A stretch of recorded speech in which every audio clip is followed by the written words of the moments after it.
Alright, so, where we last left off, Leppy came to Oromis and Jeklar with some alarming news. He was basically accusing Berlin of having a human hand stuck in his cart.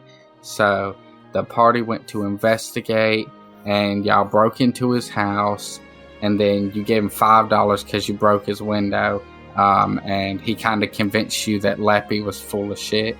And then you later went back and snuck into his house and found a body in his basement. Or it was a live dude at first, but he later died.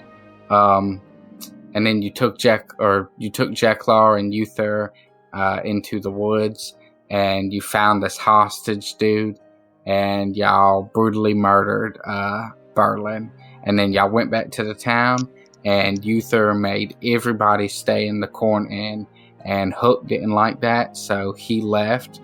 And Uther wanted you guys to stay in the Corn Inn as well, but you and Jeklar got him to let you stay in your potato house. And y'all went to bed for the night. Okay, so now we're all healed up and whatnot, right? Yeah, you're all healed up. So the sun shines through the glass pane in the potato house, and it kind of warms up your face a little bit, just enough to wake up for the day. And you can hear Jeklar downstairs doing some stuff. Like you hear clattering and stuff. I guess I'll go see what Jeklar's up to.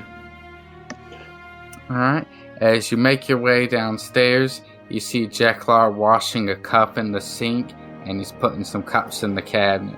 And he turns and he sees you. He says, "Good morning, Oromis." Good morning, Jeklar. How did you sleep? I hope you're feeling better after yesterday. 100% full health. Awesome, that's wonderful. I know the situation with Berlin was a lot to take in. I had to ponder some things to myself last night before I fell asleep. It was, the situation was very bad. I felt it was wrong to kill him the way he was killed, but I know he was a deserving man, so I had to think about that a lot. And I've still got some things to work on. Well, I'm sorry you felt that way, so It's I okay. slept wonderfully. It's okay. I understand the reasoning of what had to be done. So, I know you said you'd like to get out of the village. Are you interested in seeing what Jory was talking about? Yeah, we can go do that. But before we do that, I just want to let you know you're terrible at good cop, bad cop. That's why you had to die. Well, I don't know what a cop is, but I am not the most keen on maneuvers of tactical. What's the word I'm looking for? Tactical. I don't know, strategy. We'll just go with that. Yeah, you wouldn't be good at good cop, bad cop. Alright. And he reaches up and he puts the cup into the cabinet. He says, "Alright, you ready?" Yeah, I'm ready. Let's go. And don't forget we have our horses, so we'll be able to ride to and from at quicker times. Yeah, that's true. Actually, I'll wait to send that to you. But see, I'll make y'all's way outside, and nice shiny day. Everything's looking kind of nice, and the village is very empty. And you guys make your way over to the Corn Inn, and as you open the door, there's a whole crowd of people in the front lobby, and you can just kind of see Naguk through it, and he peeks over at the top of the people, and he looks at you, and he gives a quick wave that's kind of like panicky almost. Okay, so he's scared. Well, I don't know about scared. He just looks like he's real busy, I would say. Hey, Naguk. How are you doing? He turns his ear towards you, trying to hear you a little better all over talking of everybody else. And he says, I'm good. I'm busy. We have lots of customers. don't remember his voice. It was deeper than that, but we'll go with that for now. And then out of the crowd, you kind of see Jury, and he kind of immediately walks over to you. Hey, how's it going today? It's going quite well. What's everyone doing? Oh, well, I mean, everyone's kind of stuck here. I think you were there last night. Uther kind of flipped his shit, and he's saying everyone's got to live here now because of Berlin. He apparently killed some people or something. So, there's a lot of rooms, but I don't think there's enough for all of us, and we're just kind of, I mean, we made it work last night, but we're really just trying to get everything. So nobody's happy about this, basically. I'm not happy about it either. Where's Uthor? I think he was upstairs. I think he had a room. He hasn't come down much today, but he's definitely was in a bad mood when everyone went to bed last night. Well, you better wake up in a good mood. We're going to have to change his mind about this. Yeah, well, fingers crossed, I guess. I gave you the Book of Enemies, and I was thinking I heard of this monster a long time ago, or this creature of some sort, and I was thinking it could be really cool if you could put that in the book. Like, I don't know, it's kind of, almost a legend. Like, everyone knows it's there, but, I know nobody's lived to see it that I've ever met. What is this creature?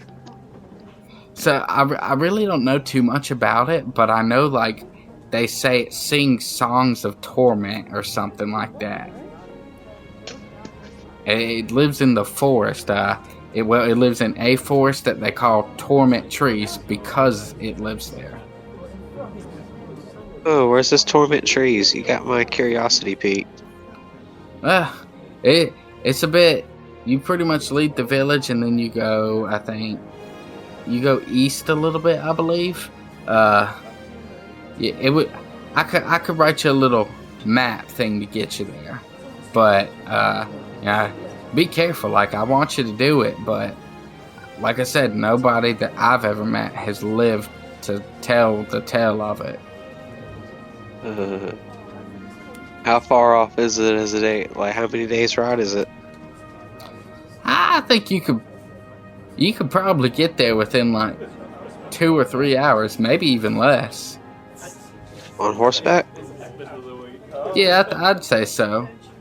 Yeah, maybe let's just say maybe 3 hours walking and like an hour and a half on horseback. Probably. Hey, Jeklar, what do you say we give all this a break and go to this Torment Trees on a side quest? Yes, I think I'd like a change of things. It'd be a nice little break. It does sound intense, though. As long as we're ready for it. Oh, we're ready for it. Torment trees it is. All right. We appreciate your help, Jerry. Yeah, that's cool. Just keep me updated and be safe, guys. It's crazy out there. Maybe by the time you get back, Uther will have changed his mind. Oh, maybe. And then Jeklar turns and opens the door to leave. Alright, well, I'll follow Jeklar outside so we can go. Wait, do I have this treasure map? Or not the map, the map from this dude to get there? Oh, yeah. Yeah, let's say he just grabbed like a little napkin off the counter where Naguk was, and he drew you a little thing out. Okay. And as you go to walk out the door behind Jeklar, you feel a hand grab you on the shoulder behind you.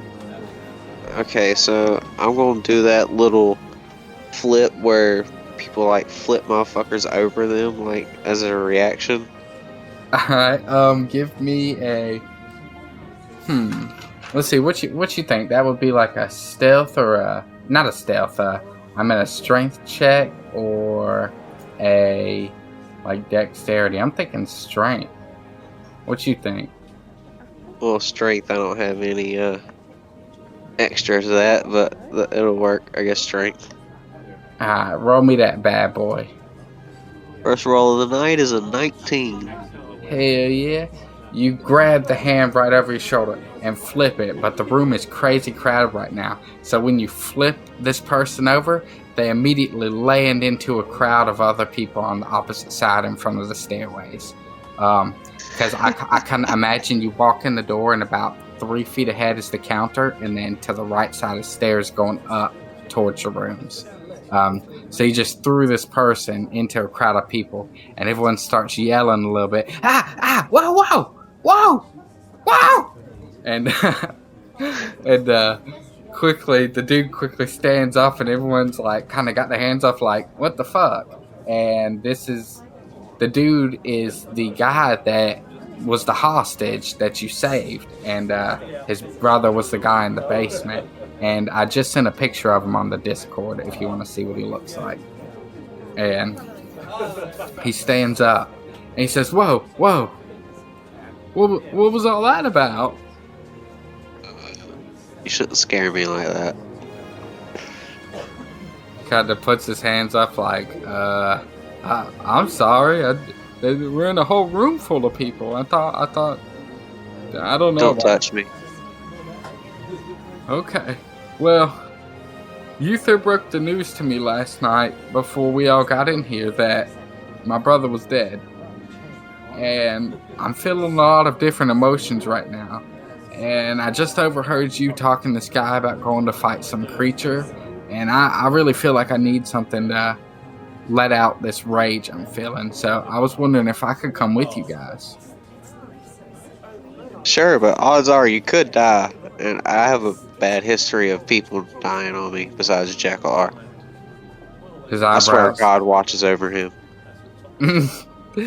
He raises his eyebrows kind of high and he looks over to Jeklar, and Jeklar kind of nods his head to him and looks back to you and he says, well, honestly, my brother's dead. I don't have anyone else. Who cares if I die? I just need to go do something now. Okay, let's go then. I don't have a horse for you, so you might have to walk the whole way. Could I ride on the back of somebody's horse? Oh, you have to talk to Jeklar. Rhea doesn't like other people. Oh. Jeklar? I suppose. Okay. Well, let's do this, guys. I'm ready. Alright. So you guys make it outside, and so you wanted to get your horses? Like you wanted to ride them then? I take it. Oh, of course. It'll save us time. And if, like, people try to ambush us, we could actually run away. So, you guys go there, and you load up on your horses. I should have grabbed their character sheets. And the dude awkwardly gets on the back of Atlas with Jeklar, and neither of them look comfortable. Jeklar's kind of frowning at you, and then he says, oh, alright, I guess, are you guys ready to do this? Oh yeah, I'm ready. Alright. For the sake of, since we don't have the horses' character sheets on hand and whatnot, I won't be using them for battle. If anything, make them run away. I don't want to lose my horse. I don't want to relive Red Dead 2. Alright, well, just be safe with them. So, as you guys start going, Jeklar reaches down into his little pocket thing on the side, or bag, or whatever his carrying device is, and he reaches in and pulls out a beat, and as y'all's horses are galloping forward into the woods, but out of the village, he turns to you and he says, It's the last beat, Oromis. We have no more beats. Have we left the village yet? I'd say y'all just went out the exit. I guess you could turn around. What kind of buildings are next to us at the moment? So you just came out the Carrot Tower, or, opening. So on the outside, I guess that's all you would be at, is the carrot. Okay, well, I'm gonna go shave some of the carrot off the side of the building and put it in a bag, Alright, Jeklar, we're going to shave some of this carrot off, and that'll be for food for the horses. Alright. I was gonna make you roll to see how much of it you get, but honestly, I'm looking at them as like a rations that you have for the day, not something that you're usually using to heal. So I think it really doesn't matter. You know, I just kind of made the assumption of how long it took the beats to go out. You know what I mean? Oh yeah. But I'm gonna stay stacked on some carrot slices for my horse. Oh, smart. Alright. So, you guys travel through the woods for, I'd say, about an hour and 27 minutes. Y'all never really had to take any breaks or anything. It's a pretty straightforward trip. Nice day. Birds are out flying around. And in the distance, you can see this forest. Like, it's all of it looks a lot different. Like, the trees change as you make your way to it. And it's just dark. And you start walking in it. And you can hear this, like, low sound in the distance. It's got a melody to it, but you don't feel like you're close enough to hear it just yet. And give me a perception check real quick. Now, okay, so real quick, I did see something. There's a passive perception thing, which yours is really good. So something about that is how I'm supposed to determine what you see, even though you don't say, hey, I want to make a perception check. But I don't really have a complete understanding for it yet, so I'm going to just let you make a perception check. And it rolled on 13. 13, and you get a +4, so that's a 17. So as you kind of make your way into these dark trees, you immediately notice the silence. You no longer are hearing any birds. You're not hearing any bugs swatting around. You don't hear anything at all, really, aside from that low hum. Hey, Jeklar, I think we need to proceed with caution. He turns and looks at you, and he turns and looks at Cord, or the guy, and he says, okay, we'll be ready. And he kind of tightens his hand towards his quarterstaff, and he starts slowing down his horse a little bit. Let's see, I'm gonna get off my horse, and I guess tie him up to the tree. Alright. Jeklar slows down enough, and the cord guy's kind of awkward trying to get off, like he hasn't ridden any more horses. Okay, but let me just go ahead and do this real quick. During the ride, y'all learned that his name was Cord, like an electric cord. His name is Cord. Yeah. So he awkwardly gets down as if he's never gotten off a horse before, is the way it looks. And he walks over with you and Jeklar as y'all tie up the horse. And Jeklar looks to you. Do you hear that sound? It's so faint. I couldn't say what it is, though. It's like a small hum. You notice there's no signs of life anywhere other than the trees itself. He starts looking around frantically, and he turns to Cord, and Cord says, What is it? Why do you think that is? Why can't we hear anything? Well, bud, when you don't hear any sounds of other life, there's usually a predator around. Oh, man. Alright. And he reaches down and he pulls out a short sword from his, sheath. Well, we get my quarterstaff at the ready with this little arrow tip at the end of it. Alright. Jeklar pulls out his, and you guys start walking further into the woods, and Jeklar quickly takes note of where you put the horses. Like, he looks around at all the stuff, to make sure it all looks familiar, like he could find his way back. And you start traveling further into it, and the sound becomes a lot more strong, and you can suddenly hear it a lot more. So Cord has some like short brown hair, kind of like almost like a preppy rich boy type vibe. He's kind of got like not a big forehead, but a big brow, a little bit big anyway. He's wearing like this purple, like normal villager type outfit. You can see my chest a little bit, and he's got some like orange straps around his shoes with the orange belt. He's a pretty simple looking guy. Okay. Oh, I got it figured out. Awesome. Any thoughts on what you're hearing? Because as Oromis, Jeklar, and Cord walk up a little bit, that becomes a lot stronger. You can hear that a lot more suddenly. It's like this beautiful, like mesmerizing song that seems to almost make you want to just go straight to it. Seems to pull you in. So, I don't want to be metagaming here because it sounds like we're facing a siren, but and Cord has to make a check, and he passed. So that'll be that. Y'all kind of look all over each other, like confused as the song gets stronger and stronger. And Cord's like, I'm feeling kind of weird. I'm alright, but I don't know. That song's giving me a headache almost. Try your best not to pay attention to it. Let's proceed further, Jeklar. Mm-hmm. Y'all nod y'all's head and continue forward for about another 10 minutes, and it doesn't get darker, but the shadows seem to fill the place more, and the song gets louder and louder with each step.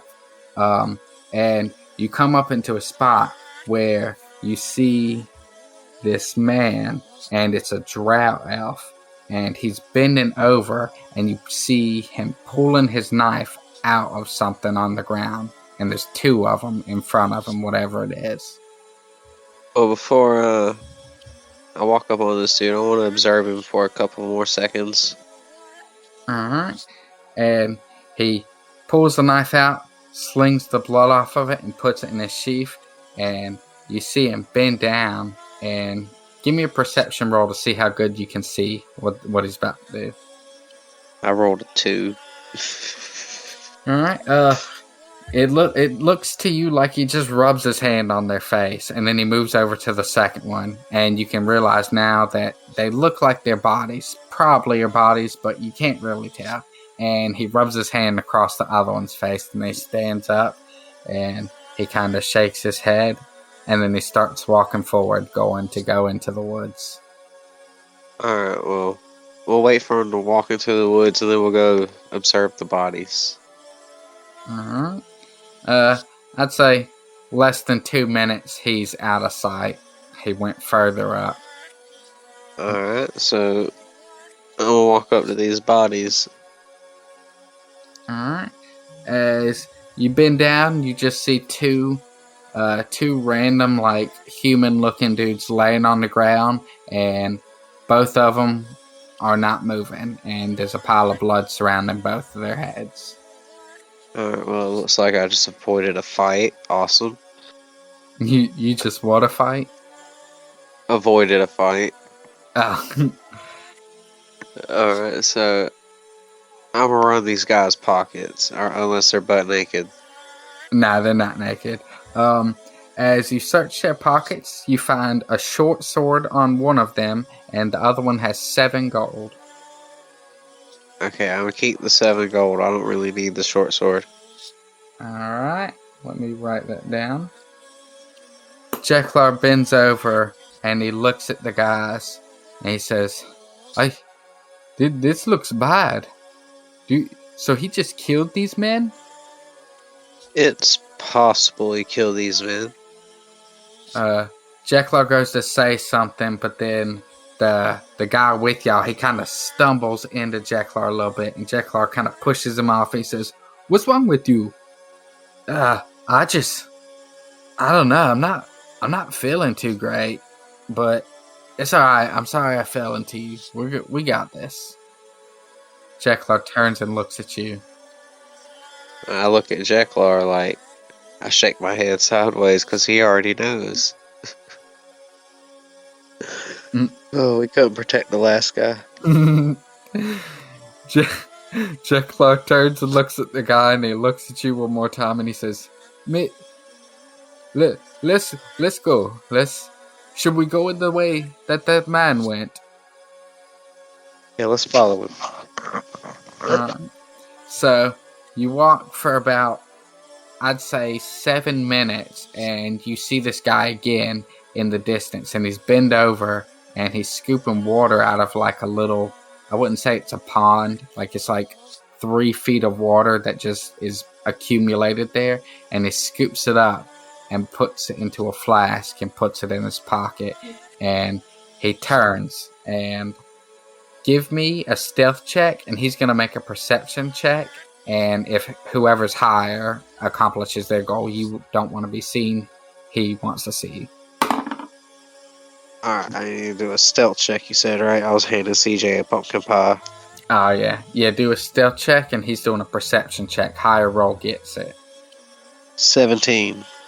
17. He rolled 18, but let me see. I had his stats pulled up somewhere, I thought. Yeah, he sees something over there, and he quickly, he doesn't arm himself, but he, gets in a, ready stance to run or whatever he has to do, and he says, "Hello? Who's there?" Jeklar crouches down, and he looks to you, and he says, "Oromis, what do we do?" "Hello." Alright, well, I'm gonna stand up and let him see me. "Who are you?" My name's Oromis. What's yours?" "My name is Renar. Are you following me?"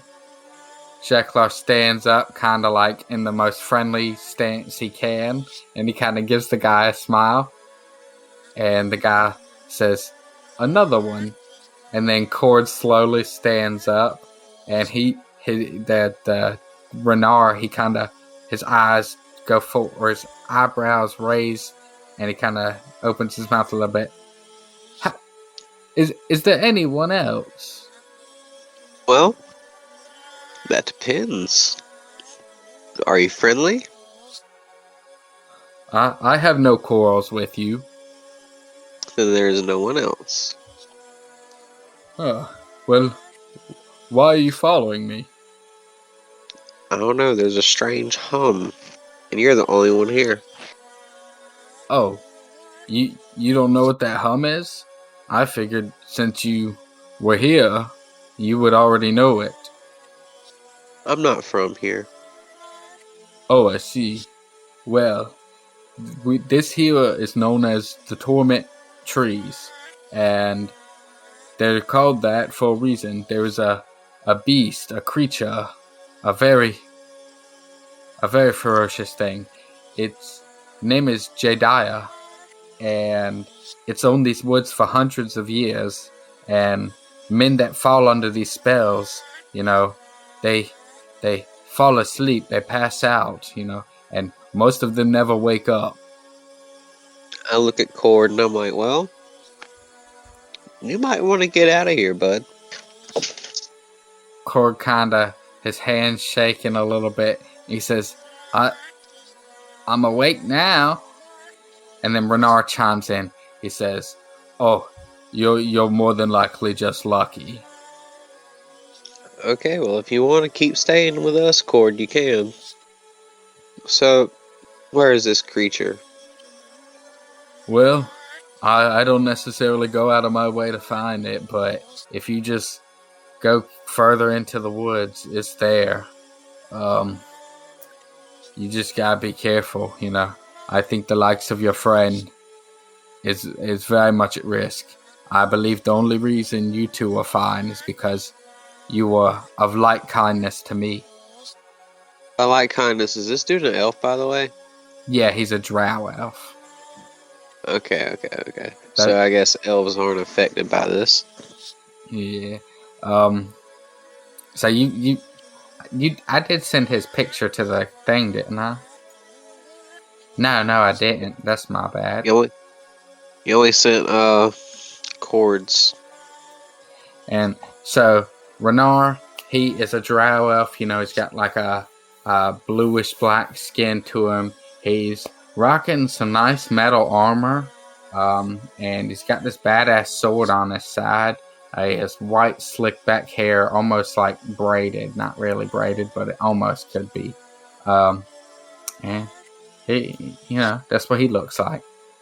But before you go, I'm gonna say in Elvish, why were those two humans dead back there, and why did you stab them?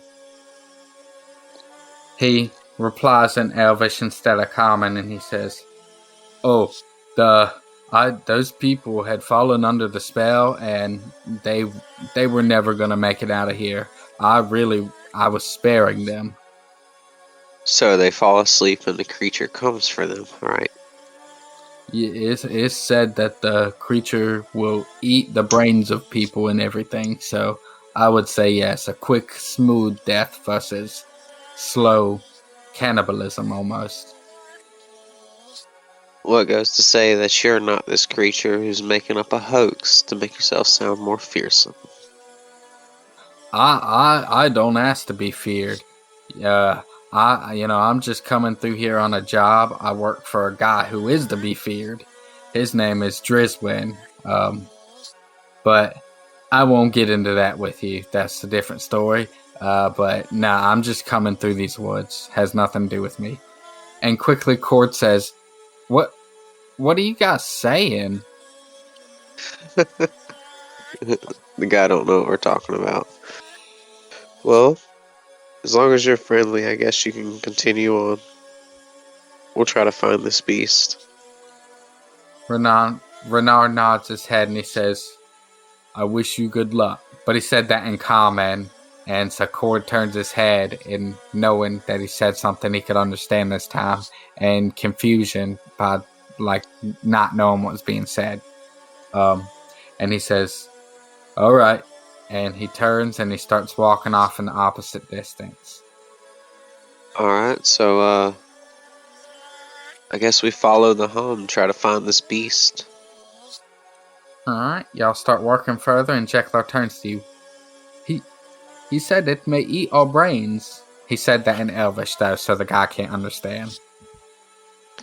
No man or beast on this planet can strike fear into me. Don't worry, Jeklar. But I'll take your word for it, Oromis. I hope everything goes well here. And Cord's still kind of sitting there looking at y'all with like a envious look because he can't understand. You guys continue forward, and as you come into another opening in the woods, you hear a quick sound, like a wet sound now.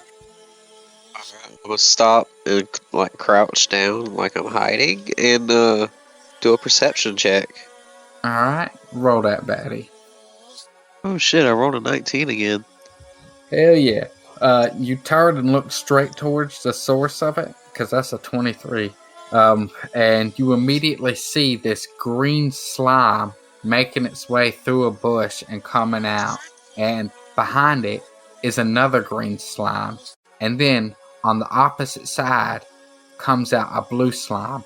And there's a few more slimes that just keep coming out. And some of their colors are different. You see yellow, green, purple, blue, red. And all these slimes start gathering into the middle. And it's almost like they're coming directly towards the bush you guys are in. Fuck. Slimes are hard to beat. Jeklar quickly pulls his quarterstaff to his side and he turns the cord and he says, be ready. Yeah, be ready to run. Jeklar makes a perception check and he got a 12 plus a +4 on perception, so that's a 16. He quickly goes, there's something inside those slimes. I can see something in that blue one right there. Well, I'm gonna do a perception check as well, I guess. Alright, roll that bad boy. 17. Alright, and you can see another one also has something in it. You can't tell what it is. It's kind of almost reflected. by the insides of the slime in the light, but you know there's something inside those things. Well, alright guys, we'll sit here for a little longer, but if they notice us, we might have to run because we're so outnumbered. Jeklar says, all right, you say these things are hard to beat? Have you fought one before?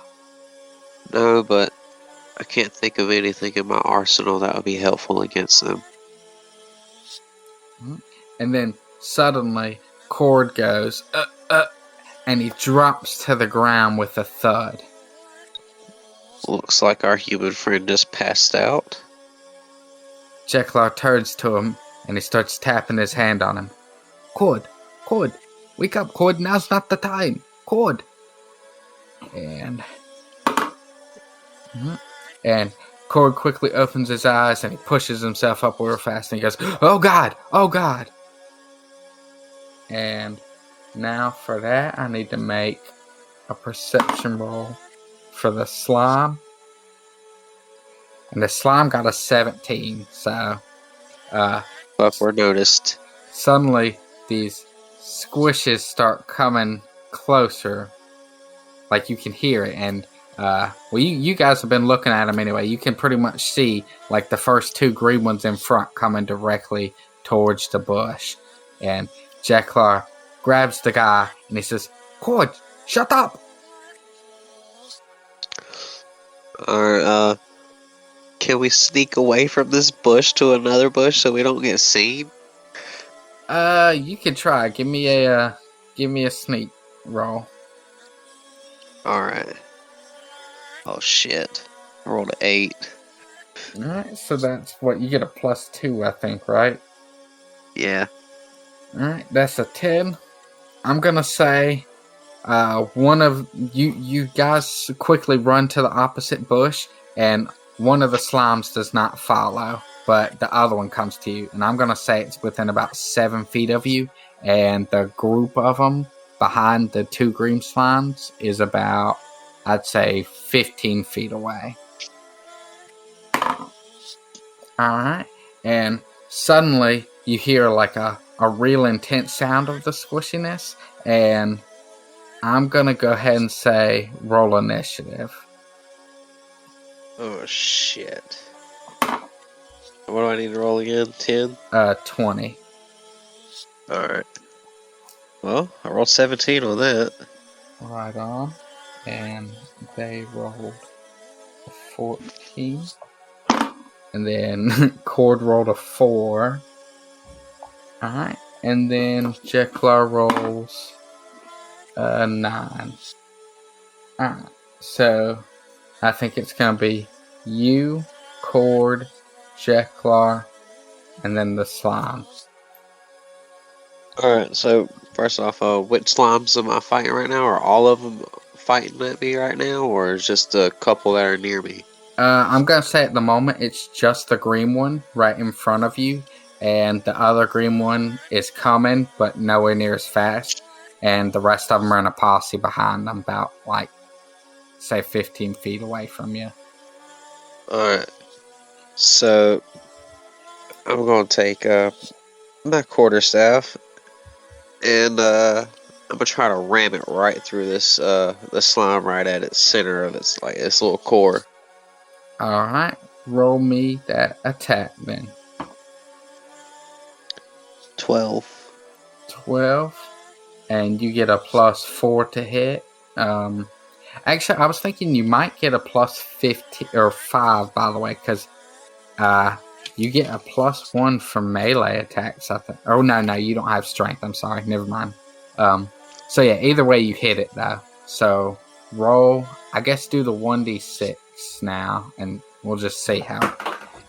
Unless you feel like that we've been playing with it like that, we should keep it like that. I mean, that would certainly give me the advantage, but I guess if DM says so, the DM said so. Well, I'm cool with leaving it up to you. I don't mind. I am outnumbered. Let me do the D8. Alright. Take advantage of what you can. 5. Alright, 5 damage. and as soon as your weapon goes into it, it basically melts right around it, and there's like a sizzling sound, and it just melts to the ground, and there's a bunch of liquid. But then from that, the other green slime starts coming towards, and it is now it's the slime's turn. So this slime just entered the battle, so he's not going to get a turn just yet. And then it is going to be Jeklar's turn. Jeklar is going to quickly try to run up to it and do the same thing you did, just kind of javelin spear it.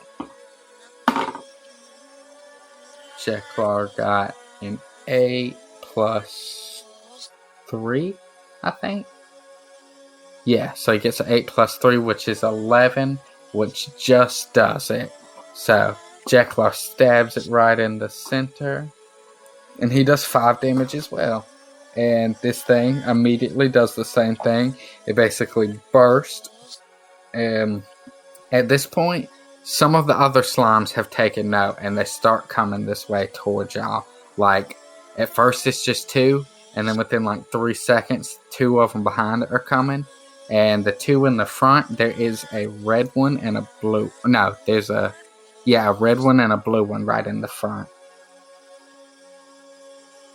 And I believe it is now Cord's turn, I think, because we're still in the initiative for this. So Cord is going to run at the blue one. He's going to run straight for the blue one with his short sword in hand, swinging down at it with letting out like a ah as he runs towards it. And he rolled a 12 plus a... Oh, he gets a plus 3 to that. So he rolls a 15, right? And he gets a 1d6 for his damage. So he strikes right down into the center top of this thing and does 2 damage to it. And then it is now your turn again. Alright, so, is there a bigger slime in the vicinity, like a really big one? I won't say they're too much bigger.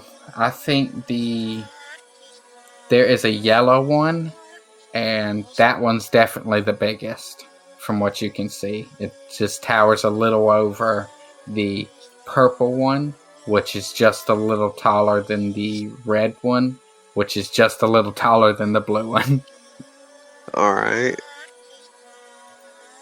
And Cord just hit the blue one, right? Yes.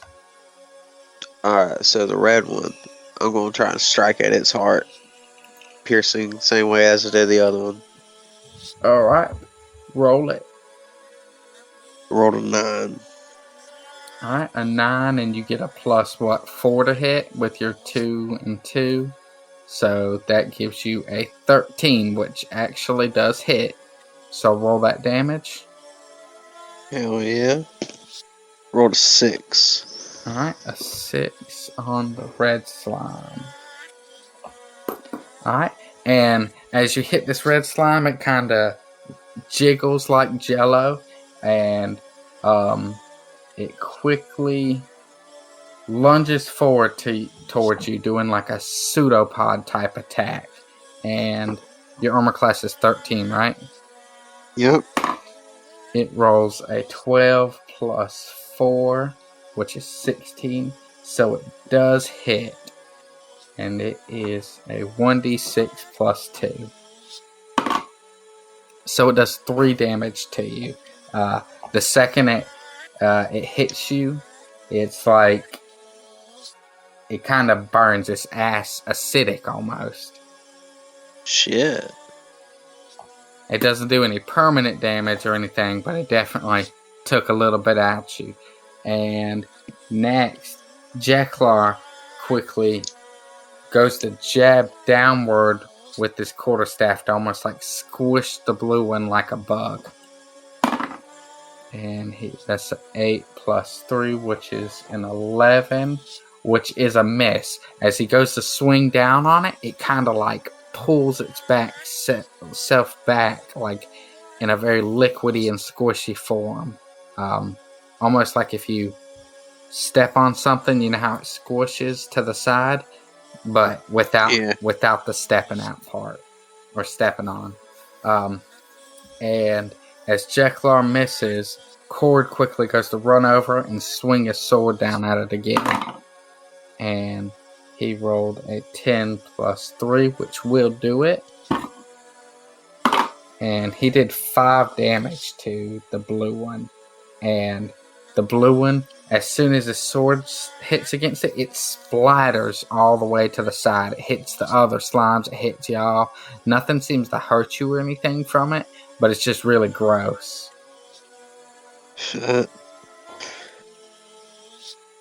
And I believe it is your turn again. And at this point, as he just killed that thing, the other slimes are now closer into the group, like they're right behind the red and blue one. So I'd say at this point, everyone's into the initiative now. Alright, so it's my turn, right? Yeah. Alright, I'm gonna attack this red one that's just hit me. Alright. 18. 18, that's gonna do it. Alright. 6 again. 6 on the red. And how did you attack it? You were just stabbing the same way? Is it standing in front of me? Yeah, I would say so. Alright. I'm gonna do like a swinging motion and swipe it to the side like Keelik does in Soul Calibur. Alright, and as you swipe into it, it kind of slides through it and like almost like cutting, like Fruit Ninja cutting a watermelon in half. The gel seems to split in half and then disintegrate into the ground. And at this point, the red slime is now dead. Let me take note of that. So you've killed a green slime, a blue slime died, and a red. Just keeping up with it that way. Alright. And then the yellow slime leaps into the air real quick, going to jump right on top of Jeklar. And it gets a 7 plus a 5, so that's a 12. And I think that is Jeklar's AC, so it does hit. So that is a 1d8 plus 3. And it hits for 2 plus 3, which is 5. So this thing jumps directly on top of Jeklar, and it kind of almost splits around him before pulling itself back together. And like the impact sends Jeklar to his knees before he quickly is trying to push up, and it burns him a little bit. And that, what is that, 5 damage? Alright. And then suddenly the purple one lunges forward towards Jeklar as well. Oh, but it only rolled a 2 plus 4, so that's not going to do it. It lunges towards him, and it lands in like a plunk like thing against it, against the yellow one. And they're just they're like almost mixed, but they start separating. And then the other blue one goes to attack towards Cord. And that rolled a 3 with a plus 4 to hit, so it misses as well. It just kind of lunges beside him, and it's directly to his right now. And yeah, then it is Jeklar's turn. So Jeklar's gonna spin his quarterstaff like in a circle, and he's gonna try and hit 2 of the ones surrounding him at the same time. So it's gonna be harder to hit, I think. I don't know how I would do that. Like, roll wise. Maybe. Oh yeah, what's your thoughts? Take the armor class of both of the monsters. Add them together and then divide it by 2, and that'll be the armor class that you have to beat to hit them. Okay, I'm gonna say he's aiming for the purple and the yellow because the yellow is what attacked him. So let's see. That's a 13 and 13. So, Yeah, it'd be 13. alright, cool. Oh my god, that's a natural 20 too. So with my modifier, that's a what is it? +3.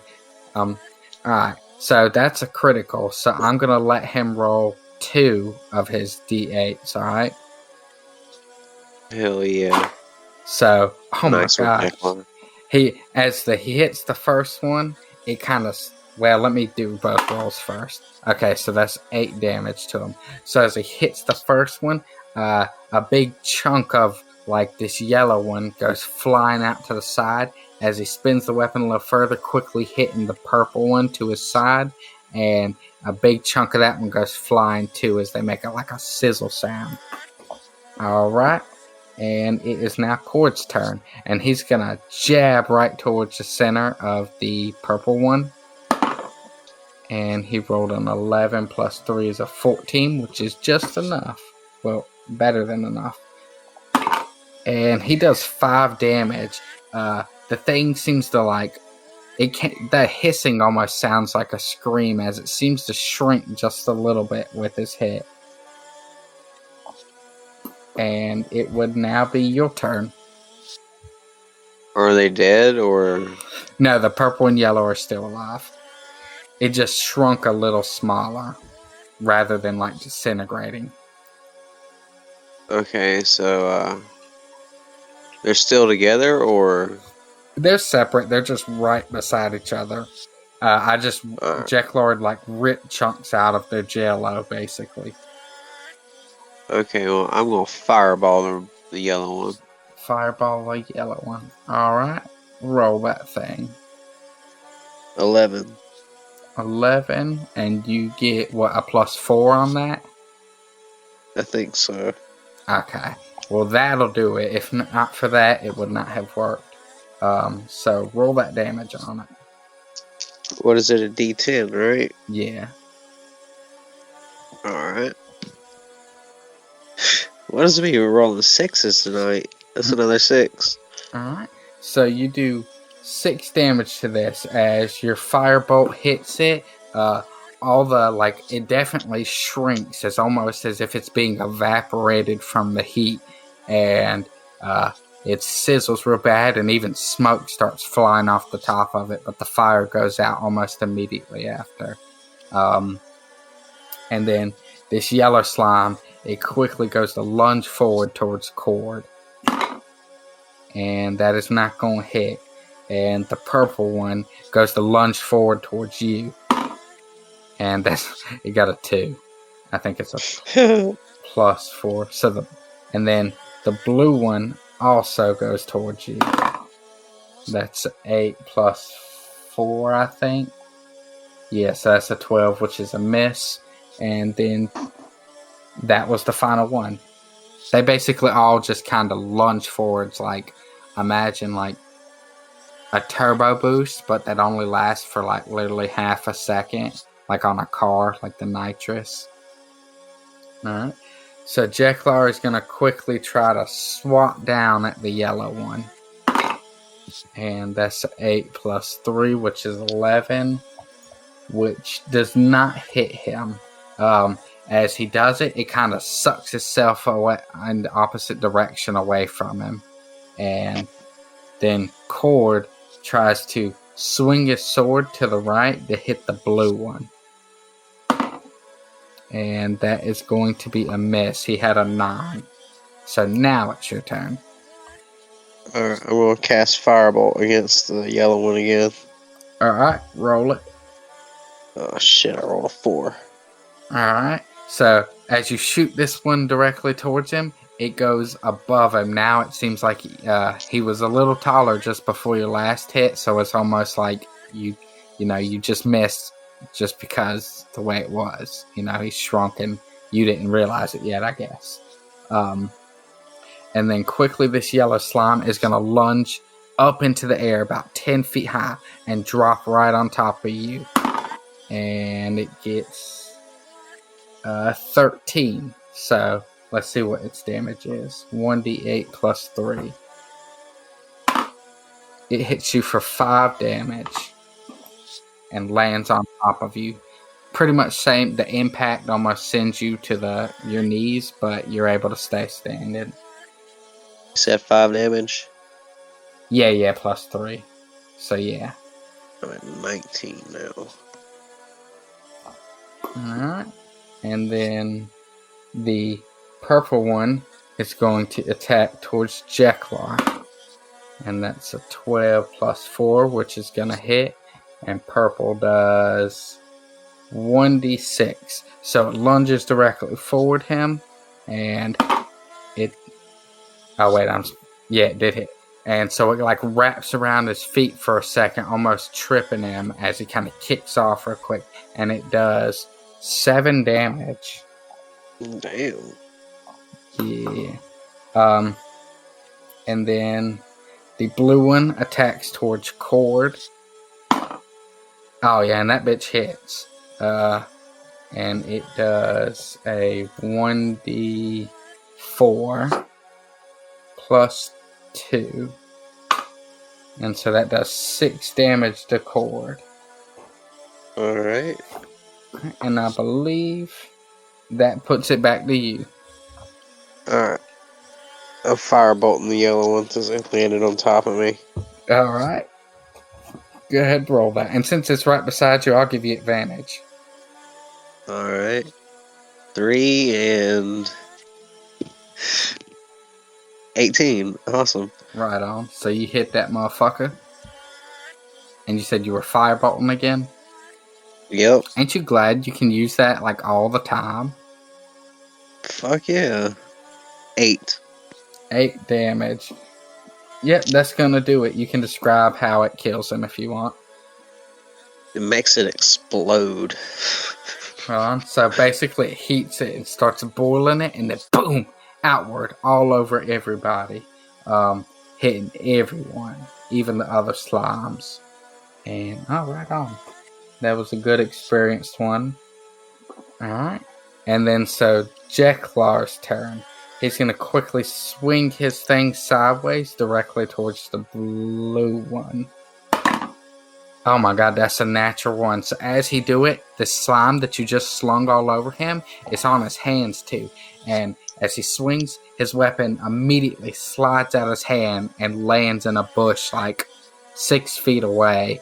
And Jeklar just looks real stupid, just like doing a weird swing for a second before he's able to stop himself.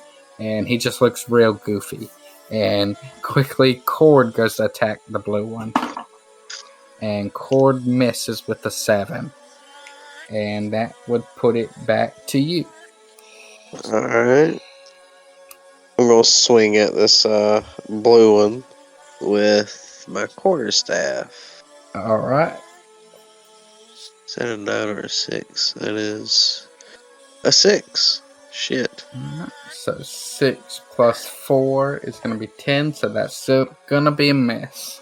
So you miss this one as it kind of quickly pulls itself back, and then the purple one lunges directly towards you, like the little nitrous boost thing. And that is a dirty... Let's see, that's a plus 4, so that's a 21. Not a critical or anything, but he rolls a 1d6 plus 2, and he does 6 damage to you. Alright, it wraps around your feet the way the one did to Jeklar, is quickly passing through you as your feet feel like they're suddenly like on fire from the acid damage. And then the blue one attacks at Cord, and it rolls a 3 plus 2, so that's going to be a miss. And it is back to you. Fireball in this purple one. Nat 20, bitch. Hell yeah. Alright, roll your 2 of your damage die then. 6 and a 7. Alright, that's going to do it. How's he die? Well, since it was right near my feet, I just blast a firebolt right down in its like center of its core. Like I stick my hand in it and blast it. Right on. So before, like, this thing was so hot before it could even explode over everybody, it basically like sizzles out and evaporates from the heat. And then quickly the blue one lunges for you, and he misses like hell. And it is. Oh wait, Jeklar. Yeah, and now it's Jeklar's turn. So Jeklar's gonna quickly swat down at it. And that is a 9, which is not going to do it. So Cord jabs forward towards the bottom of it right after it squishes out of his way, Jeklar's, and Cord gets a 14, which is enough to hit. And he does 3 damage. Alright. And it is now your turn once again. I'll stab this thing with my quarterstaff. Alright. Poke him. 12. 12, yep. That is going to do it with your modifiers. Alright, D8. 4 damage. 4 damage? That is just enough to fuck him up. As you stab into him, it just disintegrates all over the ground. And you guys can quickly take note that there's items sitting around on the ground in these piles of junk. Alright, Jeklar, go pick up your staff. Jeklar hustles over, kind of embarrassed. His face is a little red, and he bends over and picks it up. He says, huh, I guess Butterfingers.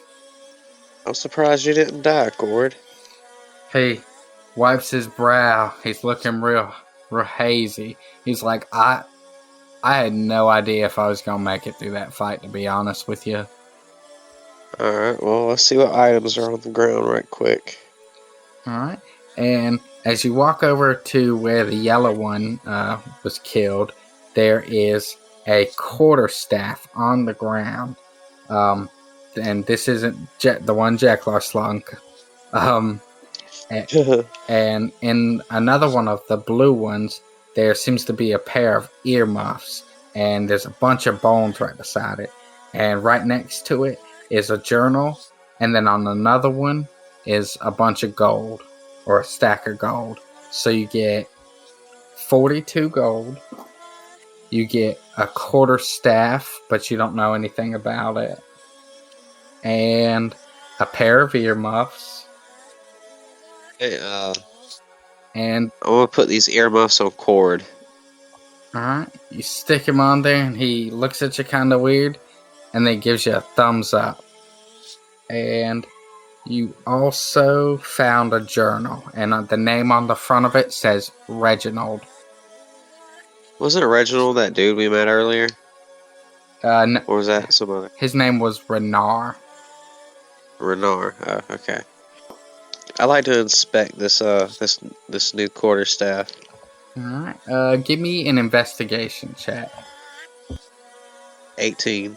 Oh, 18? Hell yeah. You like, damn, this one's nicer than mine. And it is a quarterstaff plus 2. Oh shit, I want it. I'm keeping it. Hell yeah. I'm gonna fix the arrowhead on top of that one, and that's gonna be the one I use from now. Right on. So that's gonna give you a plus 6 to hit every time you use that now. Oh shit, hell yeah. You said 42 gold? Yeah, 42 gold. That's gonna put me at 120 gold. Hell yeah, racking up. And as you're scavenging these items, let me make sure. So you got the 42 gold, the quarterstaff plus 2, the earmuffs, there were some bones, and there was a journal. Let's read the journal. Alright. Upon further investigation of the journal, Reginald is telling his thoughts on several things, but one of the ones that catches your attention first goes as, after much research into the matter, I have come to the conclusion that Queen Elena Bloodrain must have been murdered by King Bloodrain after she gave birth, as there is no other reason or explanation for her disappearance. There is no record of her whereabouts from those days, and their daughter was nearly never seen. He must have had a reason for this. And you flip a couple more pages, and this also catches your eye. It says, "In many places along my travels, I have heard of these mythical beasts. My disbelief in their existence has given me the urge to disprove them. I will start with finding the one known as Jediah, who reigns over a forest in the Azlok's kingdom. It is said that the creature consumes you with a song, so I will get something for my ears." And those are the only 2 entries that really catch your attention. Okay, well, looks like it was a good choice putting the earmuffs on cord. Jeklar turns and he says, Well, this seems to be a good bit of loot. I think I better heal real quick." And he raises his hands and he does Cure Wounds, which I don't remember what I need to roll for that. How many times can you do it? It's a 1st level spell and it's a new day, so I believe he can do it 4 times. So he gets 1d8 plus 5. Oh my god, I got 6 back. And then, after he does so, not feeling quite as refreshed as he'd like, he grabs a banana off his thing and he eats it for a 1d4. And he gets 2 health back from that. Alright. Okay, so I want Jeklar to use his healing on me. Alright. He reaches over and he heals you. I think I have to roll it still, I kind of think. Alright. Oh, you got you got 6 plus 5, so you got 11 back. That's going to help a lot. I'm back up to 24. 24, right on. Alright. And Cord says, Alright, well, I definitely can't hear that music as much. Like it's still a little bit through here, but I'm feeling alright at the moment. How much health does Cord have? So your character wouldn't exactly know, but you, the player, know that he has 36 health right now. Okay, then he's fine. Okay, he has more than I do. That's all that matters. Alright on. Alright. And Jeklar says, "Okay, maybe we'll get there soon." Let's keep exploring. Alright, so y'all head probably east for about 15 or so minutes until you come to this big clearing. Actually, let me see. I think I have a picture of it. So you come to this big clearing from the bottom right side of it, and you quickly notice, without even needing a perception roll, there are dead bodies all around. And all of their heads are basically ripped open, and you can see these weird carvings on all of their flesh. And standing in the center of these is only 2 feet tall, this terrible beast, a pink demon of wretched songs. With blood-covered arms that stretch almost as long as his body, it stands on 2 pink legs similar to that of a bird but with knees. Along its limbs, it has 4 pink claws on each hand and 3 on each foot. Its large blue eyes reveal nothing but terror under its pink swooped hair that descends on this demon's face. And you want to see the creature now? Yeah, send me a picture of this creature. I need to see this. Oh, that don't look too terrifying. Mm-hmm. I'm still gonna kill it. Right on. As you step into this clearing, the creature's face immediately shoots towards you, and it kind of puts its hands back behind it like it's about to sprint.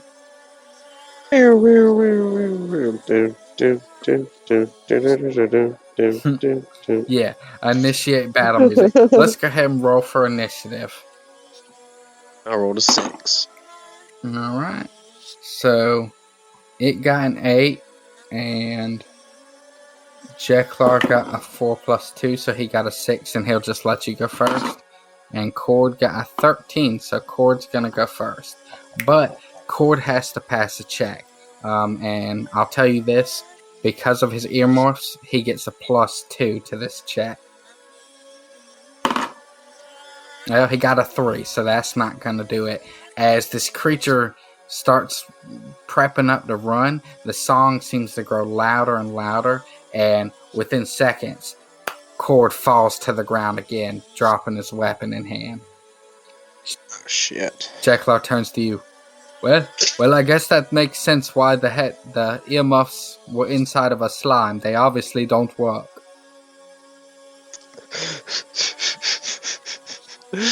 Yeah, look at you making jokes at this time, Jeklar. Alright, so does it go first, or do we attack first, or? Yeah, it does go first. I was just getting that part out of the way. So, let me make sure I got its stats up. Alright. So, this creature immediately comes running forward, and it has, it can go about 30 feet per turn, and I'll say you guys are probably about 50 feet away. So it runs 30 feet straight towards you, and I guess it would be your turn next. It's within how many feet of me? Well, now I would say it's about in 20 feet from you. Huh. Alright, so Firebolt it is. Alright. Ooh, 19. 19, hell yeah, that will hit. Alright, D10. Rolled a 7. 7, alright. So, the firebolt shoots directly towards this thing, and as it's running towards you, the firebolt hits around it, and you can see its skin start scorching, and it kind of does like a roll forward in an attempt to like put out what fires on it, as it's still coming straight forward. And now Jeklar is going to quickly... What else can Jeklar do? He got more than just that. I'll be forgetting he got spells. That poison breath. Poison breath? Oh no, he does some kind of poison something. Oh, poison spray. But that's only got a range of 10 feet and the thing's 20 feet. So Jeklar is just going to use his action to bend down and ready himself, basically. And I have a reference sheet that explains exactly what readying yourself does. But let's just say, for the sake of this battle, let's just say during the next turn, if I get attacked while I'm readied up, I'll have like it'll attack at disadvantage. Or you just add to your arbor class. I thought about that, but I think just making the monster more likely to miss makes more sense to me rather than me suddenly being tougher. Oh, I agree. True. Alright, so Jeklar readied himself, and that puts the monster back, and he comes running towards you, but he rolled a 3 plus a 3, so that's not gonna do it still. So as it comes running towards you, straight at you, swinging its left claw towards you, it does it a little too early and misses, and is still like barreling towards you, like literally like a foot in front of you now. So I take my new quarterstaff 2.0, and I'm about to whop this thing like baseball bat. Hell yeah, swinging that bitch. You get a +6 to this bad boy. 9. You said a 9? Yeah. So that makes it a 15, which just does it. D8. 6. 6. Alright. So it takes 6 damage. And then as you hit it, this thing kind of jerks to the side, but it kind of really takes it well. Like, it doesn't send it flying or anything. It just like, you ever see the movies where they punch somebody in the face and then they look back at them like, oh, you dumb, you fucked up. Like Goku. Jeklar, now that it's closer, he's going to swing his quarterstaff right down towards it because it's pretty short. It's only like 2 feet tall. And, oh, damn, that's good. Jeklar got a modified 20. So, that is a 1d8. Jeklar hits it right on top of the head, but it takes it pretty tough. And it almost looks like a bump on the head. And it takes 2 damage. And then, because Cord is asleep, he's obviously not able to do it. And it goes back to this turn. And suddenly, you hear like a and a gushing sound of blood. And then it almost seems like blood seems to flow through the air towards the creature from Cord. Let me make sure I read this right. 1d4. So he regains 1d4 health. And he got 3 back. Oh, this is going to be a problem. Alright. And he didn't attack, right? Yeah, that was just his... That is called Dream Eater, by the way. And he is going to take both of his claws and swing directly down towards you since you're still right in front of him. Well, you kind of angled at him, but he's close enough to hit. So he's doing basically 2 separate attacks, okay? But both at once. Oh, shit. First one, he rolls a natural 1, and I'm going to say as he goes to swing at you with his left hand, he swings way too fast and way too short and hits it right into ground, rolling him like as he's trying to attack with the right hand.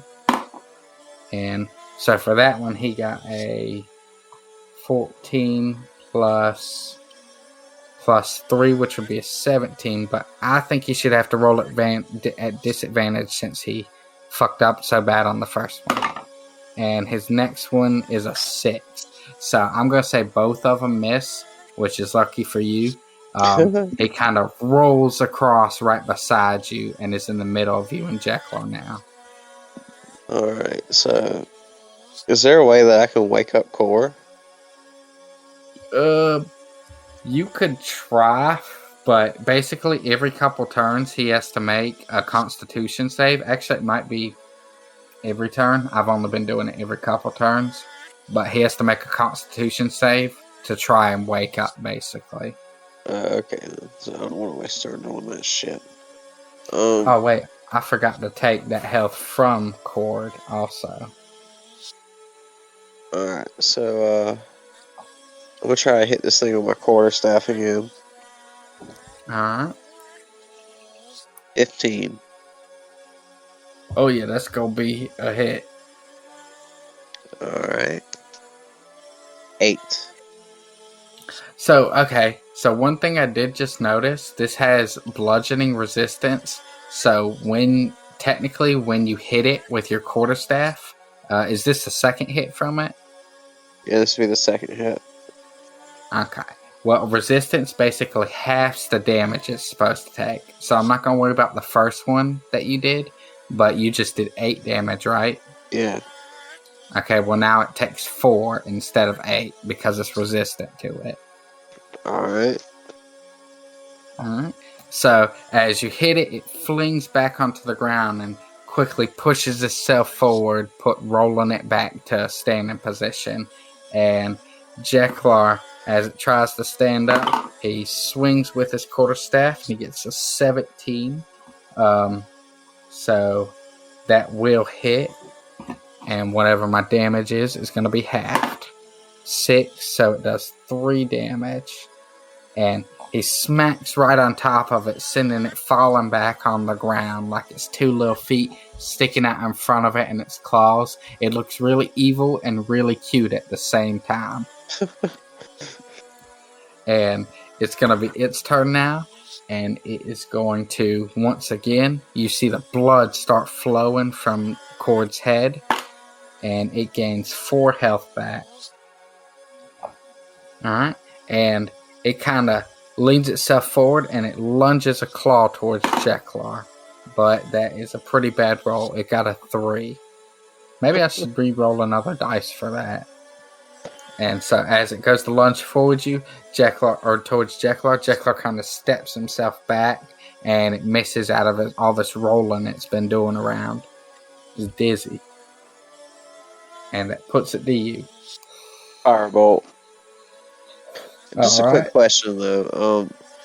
If I were to stab at it with the arrow tip on my quarterstaff, would that turn from bludgeoning to piercing?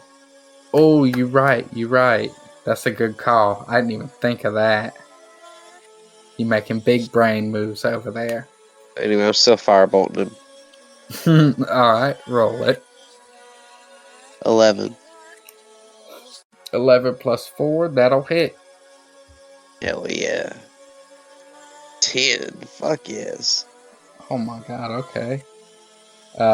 As you hit this thing only a few feet away from it with this blast, all of its skin scorches and is stained black for a moment as it goes flying probably about back at least 10 feet and on its ass. And Jeklar is going to real quick run up and try and swing his weapon down on it. No, I changed my mind. He's going to try and poison it. Let's see if it can even be poisoned. He don't know that if it can't, but nope, I don't see that on here.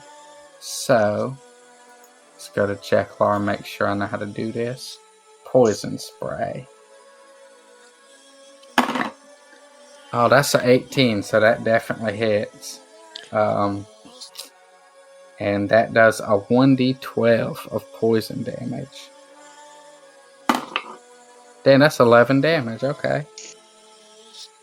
Alright, yeah. So Jeklar runs up to it and he quickly blows this puff of smoke or dust into this creature's face, and it quickly starts squirming real hard as if it was being burned or like hurt on the inside, and it quickly pops itself up and goes to retaliate with the jab of its claws towards Jeklar, but he's doing both claws, so he's doing both attacks. Alright, it definitely missed on the first one.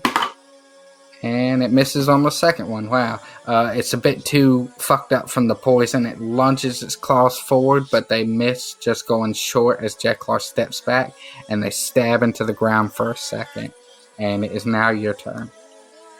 Alright. I'm about to stab this thing with my quarterstaff. Alright. I rolled a 10. 10 plus 6, that does it. Alright. 5. Alright, 5 piercing damage. Alright. And as you stab it, Jeklar quickly tries to jump on top of it, like with his staff slamming down on its head. And he rolled a 7, so he misses. He jumped just a little too short and he lands right in front of it with the staff. And the creature quickly lunges forward towards you using both claws again. That is a 10 and a... Oh, that one's an 18. So he misses with his left claw. It just goes to the side of you, but his right claw stabs right into your, like, I'd say, like, near your stomach. And that does 2d6 plus 1. So 6, 9. So you take 10 damage. Shit. Is Cord awake yet? Nah, let me roll one more for him now that technically it would be his turn. Well, it was supposed to be the last one. Yeah, I'd say he woke up a little bit. I'd say his eyes open and he kind of starts looking around real confused, and the blood's pouring down his head, and he tries to stand up, but that's all he's going to be able to do on his turn. It just attacked you, so it's your turn again. Alright. Gonna try and stab it with the quarterstaff again. Alright. Oh shit, nat 20. Hell yeah. So roll your damage twice. 4. Alright, so you do 8 damage. Alright. And as you do that, Jeklar is going to try and swing down on it again. Y'all are just like standing right around this thing and like ganging up on it. And Jeklar gets a 18, which is a hit, and he does 7 damage. Yeah. And then as he hits it, Cord gets up and he kind of sees what's going on and he goes to attack it. But yeah, I won't make him roll for a Constitution save since he failed the last one. He has a really bad Constitution, by the way. His is like a 9, which is really small. That's a negative. But I won't make him roll it this time. He rolls to attack at the creature as he kind of wobbly swings towards it. And he got a 6, so he misses. He swings forward real dizzy-like a drunken person, and just kind of attacks it in the air. And then he tries to look at you, but a whole lot's going on right now. And so now the creature's turn, and since the dude's not awake, he doesn't regenerate health. Or is awake, I mean. And so the creature is going to quickly swipe towards Jeklar with the claw. And that is definitely a hit. He got like a 19. So that's 2d6 plus 1. That's 1 and 2. So he takes 4 damage. Alright. And then it is your turn. The whole while, the song's just like exploding around you guys. Alright. It's time to stab this dude. Again. I rolled a 4. Alright, so that is a 10, which is not going to cut it. As this thing swipes at Jeklar and hits him, and you stab towards it, it kind of goes in between the two of them and just miss him. And Jeklar is going to quickly try to he's got a staff now horizontally, yeah, and he's going to try and swing it to the side and hit this thing in the side of its little head. And that is a 10, which is not going to do it. And now I'm going to make Cord roll his Constitution save. And he definitely failed that. So Cord wobbles again for a second. Oh, he gets +2, but that's still a fail. And he falls straight to the ground, dropping the sword once more. Oh, shit. Alright. So now it's the creature's turn, or? It is... Oh, yeah, I guess so, actually. Alright. The creature is going to swing its right hand towards you this time. Oh, wait, actually it gets its health from him. Blood starts coming from its head, and he gets 4 health back. Alright. And he's going to swing his right claw towards you as the blood shoots into his mouth. And he rolled a 1. And he immediately starts coughing like crazy as it swings its hand blindly in front of it, missing. And it falls over to the ground as it coughs this blood back out mostly. Not all of it, but a good bit. Almost like it tried to inhale this blood too fast and choked. And that puts it at your turn. And since this creature is on the ground coughing, you can roll at advantage. Give me a good one, man. Firebolt it is. Alright. Shit, I rolled a 6. Oh shit, 20. Hell yeah, so that's a critical, man. Alright. 2d10s. 7. And a 9. 16 damage. Alright. You blast this motherfucker and he goes flying back 10 feet. And I'm going to go ahead and make him take a 1d4 damage on that too. So, this thing goes rolling back onto the ground. And the blood that it was coughing up is all over the place now. It rolls across several of these ripped open heads and bodies. And it starts to try and stand up. And Jeklar quickly he raises his hands real quick and he casts Cure Wounds. And he regains... I misread it, by the way. He's a level 2 cleric now, so he rolls 2 d8s. So he got 7 plus 7, so that's 14 plus 14 plus 6. Wow, that's really good. So that's 20 damage. Wow, that puts him back at max health. Alright, and it is Cord's turn to roll for a thing. Where the fuck did I put that 20? Damn, I done lost the dice. Oh, it's on the table. Alright, and he failed with a natural 1, so nothing else happens. He's still sleeping. And it goes back to the creature's turn. And it stands up, and it turns around and starts running towards the bodies. And as it's using its claws to send it forward, kind of like a dog runs, it's just slicing all through these bodies and blood splurting all over the place. And it's running back to the center of these bodies. Makes it my turn.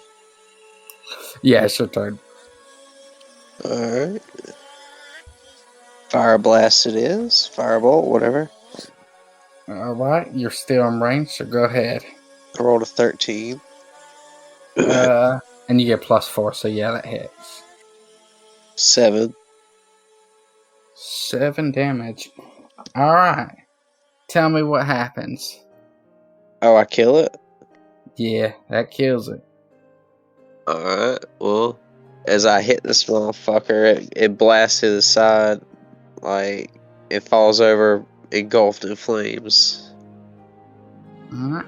And as this thing is burning, your bracer on your side starts pulsing white, and the ashes coming off of this thing as it burns kind of like trail towards your Mon bracer, and they start going inside of it as the ashes of the body disappear the rest of the way. Jeklar turns to you. What on earth was that? Is there like a little like button on it or anything I could press? Nah, there's no buttons or anything. It's just right now, after it was pulsing white, and when it pulled it into it, it kind of looks like a red hue to it now. Alright, what was the name of the creature? J Dyer, so Jaydire. Jeklar. Yeah. Alright, I want to point the Mon bracer in front of me and say Jeklar. And the red hue to it flashes a little bit more. And nothing else happens. I'm going to say Jeklar, I summon thee. And the red hue flashes one more time. Oh shit. Oromis, what is going on? And also, by the way, now suddenly all this music has stopped. Okay. So, alright, well, obviously I don't know how to use this Mon bracer yet, but I think it will summon Jeklar when I need it. Jeklar shakes or nods his head. Summon him? You mean you might be able to summon that little beast that we just killed? I think so, Jeklar. He rubs his hand through his hair. Wow. I better go check on Cord. Slap him awake if you have to. Alright, Jeklar walks over and starts tapping on him, and the dude doesn't wake up. So he pulls his hand up and he smacks down real hard on the dude, and the dude jumps awake. And he immediately starts filling out his head and the blood all over him. And he starts screaming a little bit in a panic. Jeklar starts trying to calm him down. It's okay, Cord. It's okay. It's over. We killed it. And they do this for a couple minutes, and then Jeklar comes back to you, and he looks at your Mon bracer that's kind of red still. He says, So Smolder gave this to you. Yeah? More like I bought it. You said you bought it? Yeah, didn't I buy it? No, you got this from the guy in the lighthouse. His name is, hold on, I just saw it. His name is Stompler, is what I meant. He was the big fat guy.